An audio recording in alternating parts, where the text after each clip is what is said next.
Economics exchange में आज हम लोग बात करेंगे PMEGP, prime minister's employment generation programme. देखिए बेसिकली इस स्कीम को स्टार्ट किया गया था अगस्त 2008 में, लेकिन उससे पहले ऑलरेडी दो स्कीम्स, प्रधानमंत्री रोजगार योजना मीन्स PMRY, प्राइम मिनिस्टर रोजगार योजना, rural employment generation programme REGP, ये दोनों स्कीम्स ऑलरेडी चल रही थी। बट इन दोनों को क्लब करके और रिप्लेस करके एक नई स्कीम स्टार्ट की गई, prime minister's employment generation programme, जिसको लॉन्च किया गया था अगस्त 2008 में। पीएमईजीपी 2008 से कंटिन्यू ऑपरेशंस में है और 15th फाइनेंस कमीशन से इसके लिए अप्रूवल लिया गया है इसको 2021 से 2026 तक कंटिन्यू चलाने के लिए। अगर हम बेसिकली इसके ऑब्जेक्टिव्स की बात करें तो इसके स्टार्ट करने के ऑब्जेक्टिव्स क्या थे, तो देखिए रूरल और अर्बन एरिया में न्यू सेल्फ एम्प्लॉयमेंट जनरेट करना और जो भी ट्रेडिशनल आर्टिसंस, रूरल आर्टिसंस थे और अर्बन अनएम्प्लॉयड यूथ था जो वाइडली डिस्पर्स्ड हैं, उनको एक साथ लाकर सेल्फ एम्प्लॉयमेंट जनरेट करना और रूरल एरिया से अर्बन एरिया में जितना भी माइग्रेशन हो रहा था उसको कम करना, जिससे कि उनकी वेज अर्निंग कैपेसिटी बढ़ सके और ग्रोथ रेट इंक्रीज हो सके रूरल और अर्बन एरियाज में। अब देखिए बात करते हैं कि बेसिकली किस तरीके का सपोर्ट इस स्कीम में दिया जाएगा। देखिए for setting up of a new micro enterprise, ये माइक्रो एंटरप्राइजेज यहाँ क्यों यूज़ किया गया इसके बारे में मैं आपको आगे बताता हूँ। देखिए बेसिकली ये एक सब्सिडी स्कीम है, ठीक है। इसमें एक नया बिजनेस स्टार्ट करना रहेगा जिसमें खुद का कंट्रीब्यूशन भी रहेगा, बैंक लोन भी होगा और उसमें गवर्नमेंट की तरफ से सब्सिडी देने की हेल्प की जाएगी, ठीक है। तो बेसिकली इसमें बात करते हैं सब्सिडी का जो सपोर्ट है वो किस तरीके से दिया जाएगा। इसको बाइफरकेट किया गया है दो कैटेगरीज में। First one is general category and second one is special category. देखिए जनरल कैटेगरी अगर हम बात करें तो जो बेनिफिशियरी होगा मीन्स जिसको लोन लेना है उसको कम से कम 10 रुपये अपनी जेब से मिलाने पड़ेंगे, 10%। मान के चलिए कोई प्रोजेक्ट है उसकी कॉस्ट है 100 रुपीज़, तो 100 रुपीज़ में 10 रुपये इनको अपनी जेब से मिलाने पड़ेंगे। उसके अलावा अगर वो अर्बन एरिया में अपना बिजनेस स्टार्ट कर रहे हैं तो 15% गवर्नमेंट की तरफ से सब्सिडी आएगी। मीन्स इन 100 रुपये में से 15 रुपये यहाँ सब्सिडी आ जाएगी, ओके। और अगर वो रूरल एरिया में अपना नया बिजनेस स्टार्ट कर रहे हैं तो वहाँ पर 25% तक उनको सब्सिडी मिल जाएगी। बट ये जनरल कैटेगरी में केस। अगर हम बात करें स्पेशल कैटेगरीज में, जिसमें इंक्लूड है ST, SC, OBCs, minorities, women, x serviceman, physically handicapped लोग, नॉर्थ ईस्ट रीजन, NER का मतलब है नॉर्थ ईस्ट रीजन, हिल और बॉर्डर एरियाज। अगर वहाँ पर कोई पर्सन अपना नया बिजनेस स्टार्ट करता है तो उसको मैक्सिमम कंट्रीब्यूशन करना होगा 5%। मीन्स 100 रुपये अगर है तो 5 रुपये ही उसको अपनी जेब से लगाने हैं। सब्सिडी आएगी अर्बन एरिया में 25 रुपीज़, मीन्स 25%। और अगर रूरल एरिया में है, अगर वो रूरल एरिया में अपना नया बिजनेस स्टार्ट करते हैं तो 35%। इसको वापस से रिवाइज कर लेते हैं। अगर जनरल कैटेगरी में कोई बोरोअर है तो ऑन कंट्रीब्यूशन रहेगा 10% और सब्सिडी रहेगी अर्बन और रूरल एरिया में 15% एंड 25% रेस्पेक्टिवली, ओके। अगर हम यही बात करें special category ST, SC, OBC, minority, women, ex serviceman, physically handicap, north east region, hill, border areas, तो यहाँ पर 5% रहेगा ऑन कंट्रीब्यूशन और 25 एंड 35% रेस्पेक्टिवली रहेंगे अर्बन और रूरल एरियाज की सब्सिडी, ठीक है। अब मैंने आपसे एक बात यहाँ पे हम लोगों ने चर्चा की थी, micro enterprises, only for micro enterprises, okay.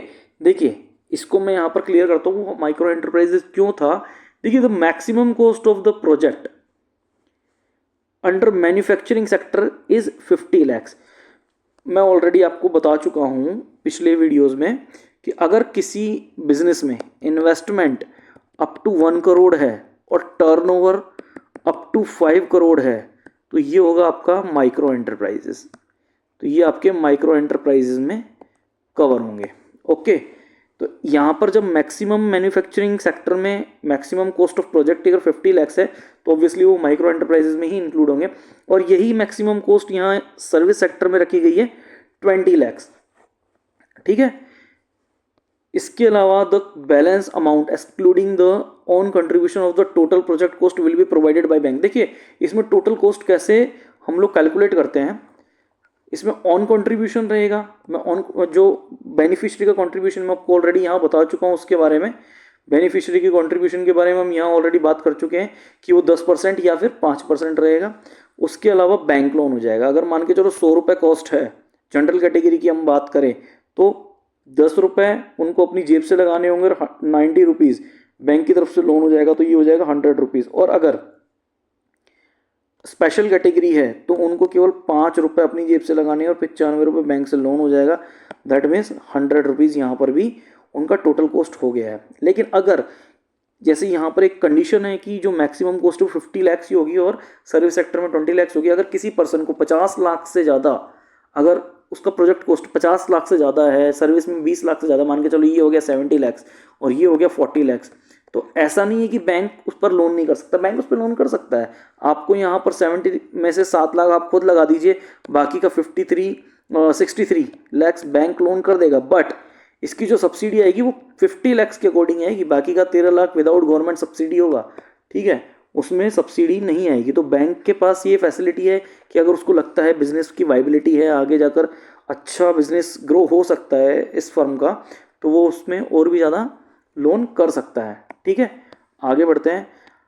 अच्छा, अब कोई पर्सन है, उसका ऑलरेडी एक लोन चल रहा है और वो अच्छे से उसने बिजनेस सेटअप कर लिया और एक लोन अपना कंप्लीट कर दिया है, तो उसको अपग्रेडेशन के लिए एग्जिस्टिंग पीएमईजीपी और मुद्रा, देखिए मुद्रा भी पीएमईजीपी में कवर किया जा सकता है। ठीक है, तो इसमें कोई भी बाइफर्केशन नहीं है, किसी भी कैटेगरी का कोई बाइफर्केशन नहीं है। सिंपल है कि बेनिफिशियरी को 10% अपना कंट्रीब्यूशन देना होगा। 100 रुपीज़ प्रोजेक्ट है तो 10 रुपीज़ उनको अपनी जेब से देने होंगे। इसमें भी सब्सिडी का क्लॉज है कि भाई 15% सब्सिडी इसमें भी दे दी जाएगी। और अगर नॉर्थ ईस्ट रीजन है, NER का मतलब है नॉर्थ ईस्ट रीजन,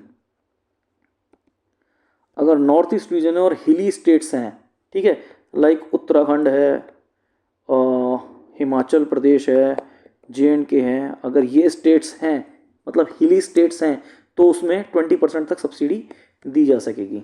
ठीक है, तो आगे बढ़ते हैं इसमें। तो मैक्सिमम कॉस्ट जो रहेगा इसमें प्रोजेक्ट का वो रहेगा 1 करोड़।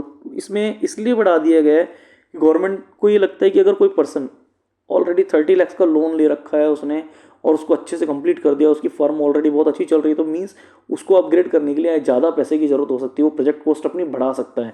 तो इसमें मैक्सिमम जो प्रोजेक्ट कॉस्ट है मैन्युफैक्चरिंग सेक्टर की वो रखी गई है 1 करोड़ और सर्विस सेक्टर को रखी गई है 25 लाख रुपए। तो अगर हम इसकी सब्सिडी की बात करें तो इसमें maximum subsidy according to the 1 crore rupees 15 lakh होगी। इसमें मैक्सिमम सब्सिडी होगी 15 लाख और 20 लाख होगी north eastern region and hill states के लिए। ठीक है, क्योंकि यहाँ पर 10% है ऑन कंट्रीब्यूशन, 15% नॉर्मल के लिए और 20% NER और हिल स्टेट्स के लिए।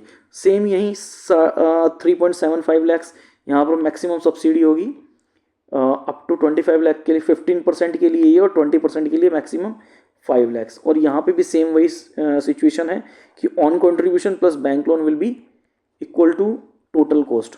ओके, और 1 करोड़ से ज़्यादा बैंक लोन, 1 करोड़ से ज़्यादा का प्रोजेक्ट कॉस्ट है तो भी बैंक लोन दे सकता है, but without government subsidy after the prescribed limit. Okay, और ये लिमिट आगे बढ़ भी सकती है अगर गवर्नमेंट अगर आगे कोई नोटिफिकेशन देती है कि इसकी लिमिट आगे बढ़ भी सकती है। ठीक है, तो फर्दर कोई अगर सर्कुलर आता तो उसको फॉलो करेंगे।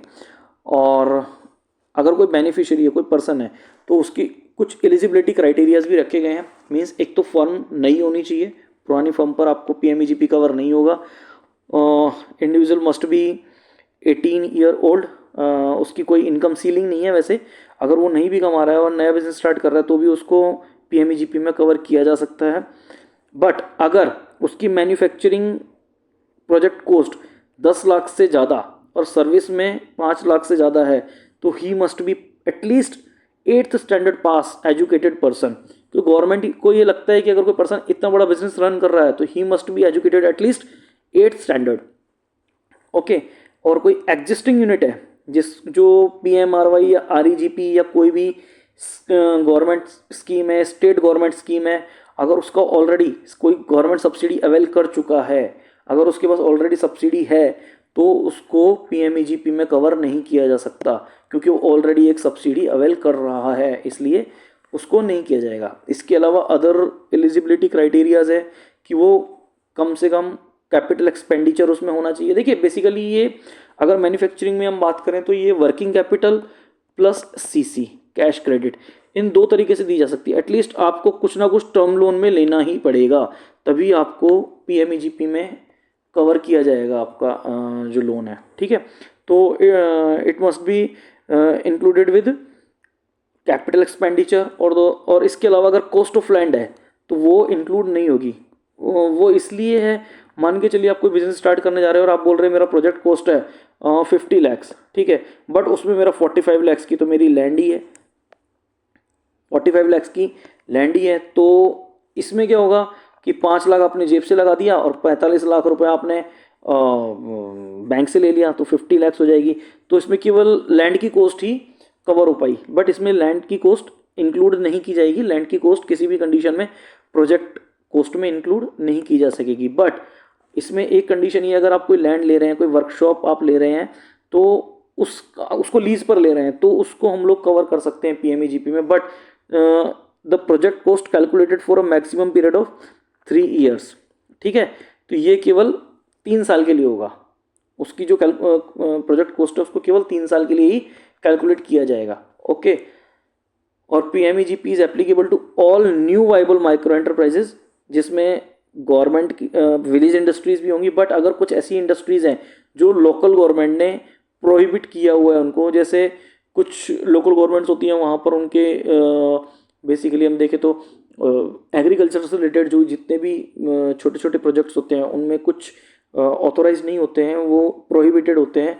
या फिर उसके अलावा ऐसे सोशो इकोनॉमिक फैक्टर्स होते हैं जहाँ पर उनको नेगेटिव लिस्ट में डाला होता है, वो गवर्नमेंट ऑफ इंडिया की गाइडलाइंस ऑलरेडी पैरा 30 में दिया हुआ है, तो वहाँ आप चेक कर सकते हैं। तो उनको भी या इसमें इंक्लूड नहीं किया जाएगा। और ट्रेडिंग एक्टिविटीज़ जो भी गवर्नमेंट ऑफ इंडिया से एप्लीकेबल हैं उसमें पीएमईजीपी लोन दिया जा सकेगा, ठीक है। अपग्रेडेशन के लिए बात करें हम तो अपग्रेडेशन के लिए एटलीस्ट जो पर्सन है जिसने एटलीस्ट एक लोन लिया हुआ है और उसने कंप्लीट कर दिया है, तो उसको जो सब्सिडी है वो लॉक इन पीरियड कंप्लीट होने के 3 साल बाद। देखिए बेसिकली जब आप लोन लेते हैं मान के चलिए 1 अप्रैल 2022 को आपने लोन लिया, तो उसकी जो सब्सिडी होगी वो उसका लॉक इन पीरियड होता है कि आपको कम से कम इतने साल तो लोन चलाना रहेगा। तो वो जो उसका टेनर रहेगा वो रहेगा कम से कम 3 साल। तो ये रहेगा आपका 31 मार्च 2025 तक। तो वो 3 साल का कम से कम लॉक इन पीरियड होता है। तो वो lock in period successfully complete हो जाना चाहिए। दूसरा, उसने स्टिपुलेटेड टाइम, मान के चलिए जो ईएमआई जिस डेट को आ रही है या फिर जितना भी उसका टाइम है, 3 साल का उसने लोन लिया तो वो कम से कम 3 साल में कंप्लीट हो जाना चाहिए। थर्ड वन, जो फर्म है वो प्रॉफिट मेकिंग होनी चाहिए। ऐसा नहीं है कि लॉस में है और आप वापस से लोन लेने के लिए जा रहे हैं, नहीं, ऐसा नहीं होगा। प्रॉफिट मेकिंग होनी चाहिए। दूसरा, अच्छा उसका टर्नओवर होना चाहिए। और जब भी उसका पोटेंशियल चेक किया जाए तो उसमें फर्दर ग्रोथ और सेम टर्नओवर दिखना चाहिए। Means same turnover means same growth उसके टर्नओवर में दिखनी चाहिए, प्रॉफिट में दिखनी चाहिए, ओके। इसके लिए फाइनेंशियल इंस्टीट्यूशन जो रहेंगे वो रहेंगे ऑल पब्लिक सेक्टर बैंक, जितने भी पब्लिक सेक्टर बैंक से, 12 पब्लिक सेक्टर बैंक से भी, तो सभी पब्लिक सेक्टर बैंक से इनको लोन हो सकता है। दूसरा, regional rural bank, cooperative bank, private scheduled commercial bank which are regulated by RBI and SIDBI, इन सभी से लोन लिया जा सकता है। बेसिकली देखिए इसका प्रोसेस क्या होता है, मैं आपको एक बता देता हूँ। सबसे पहले किसी पर्सन को अपना जो लोन होता है उसका प्रोजेक्ट डीआईसी में सबमिट कराना होता है, ठीक है। एप्लीकेशन होती है वो डीआईसी में जाती है, डिस्ट्रिक्ट एजुकेशन सेंटर पे, वहाँ पर उसका इंटरव्यू होता है। इंटरव्यू होने के बाद वो वहाँ से उसको ऑथोराइज करते हैं। ऑथोराइज होने के बाद वो जाता है बैंक में, और बैंक फिर उसकी वायबिलिटी चेक करता है कि वो पर्सन कहीं किसी तरह का कोई फ्रॉड तो नहीं है, या फिर जो फर्म बता रहा है या जो मशीनरी बता रहा है वो एग्जैक्टली उसी अमाउंट की है, या क्या कैपिटल एक्सपेंडिचर वो जो चाह रहा है जो उसकी प्रोजेक्ट में है क्या वो प्रॉपर है या नहीं है। तो उसके अकॉर्डिंग उसकी वायबिलिटी देखते हुए बैंक उसको लोन करता है, ठीक है। अगर आपको हमारा लेक्चर अच्छा लगा तो प्लीज़ लाइक कीजिए, शेयर कीजिए, सब्सक्राइब कीजिए। Thank you so much.